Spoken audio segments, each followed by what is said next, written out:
Hello, everyone. Welcome to the Newsbrowse News broadcast. According to a report by the Canadian Press, Cindy Woodhouse-Nepinack, the National Chief of the Assembly of First Nations, AFN, strongly rebuked the Alberta separation movement during a formal meeting with King Charles III at Buckingham Palace. Chief Woodhouse-Nepinack emphasized that Canada must remember that First Nations were equal partners in the country's creation.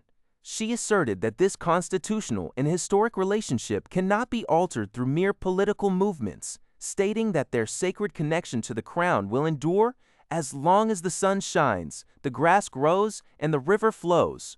The statement comes as the Alberta government prepares to hold a referendum in October 2026, which will ask voters whether they wish to remain in Canada or pursue secession. While Woodhouse-Nepinack acknowledged that Albertans are personally free to leave the country if they choose, she made it clear that they would not be permitted to take any of the treaty lands with them. Additionally, the national chief used the opportunity to invite King Charles to visit Canada, noting that several historic treaties are currently approaching major milestone anniversaries. According to a report by CTV News, firefighters in British Columbia are battling a massive, out-of-control wildfire burning in the province's Cariboo region. The blaze, located near Comstock Lake southwest of Prince George, was first discovered on Monday. Initially measuring approximately 200 hectares, the fire grew dramatically overnight to an estimated 750 hectares by Tuesday morning. The BC Wildfire Service has deployed 53 firefighters to the scene, supported by heavy machinery and aircraft dropping water and fire retardant as needed. The cause of the fire remains under investigation. This fire is one of 19 active wildfires reported in British Columbia as of Tuesday morning, 6 of which were sparked within the previous 24 hours. Among these active blazes, 3 are currently classified as out of control, 5 are being held, and 11 are considered under control. Fire suppression efforts continue as authorities monitor the situation closely.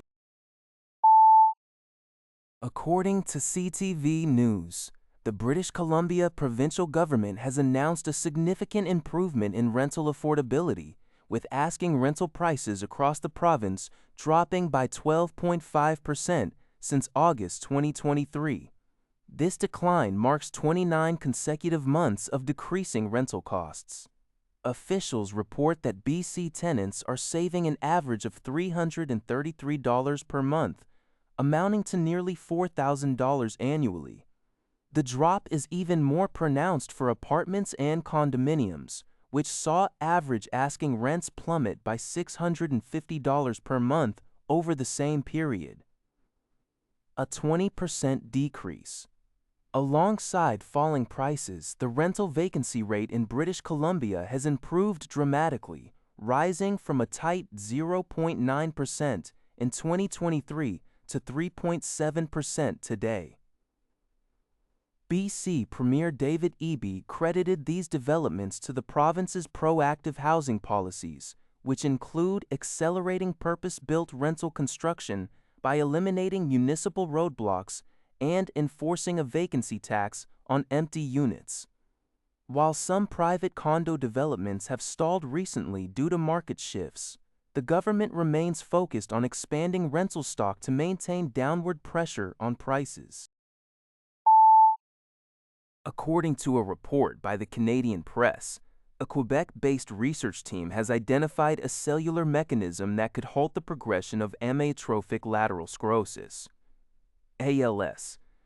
Led by Professor Kesson Patton of the Institut National de la Recherche de CE, the study focused on the cerebellum, a brain region responsible for balance and coordination, rather than the traditional motor regions. By studying zebrafish, which share genetic traits with humans, the researchers discovered that ALS begins gradually outside motor regions years before visible symptoms appear.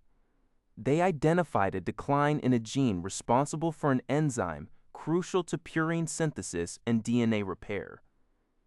This decline leads to accumulated DNA damage and neuron degeneration. Crucially, the team successfully restored the gene's activity in experimental models, resulting in reduced cellular damage, improved neuron survival, and a halt in disease progression.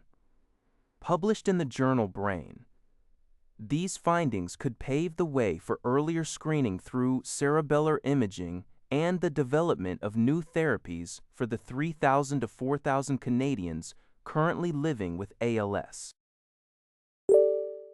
That's all for this video. Thank you for watching. See you in the next video.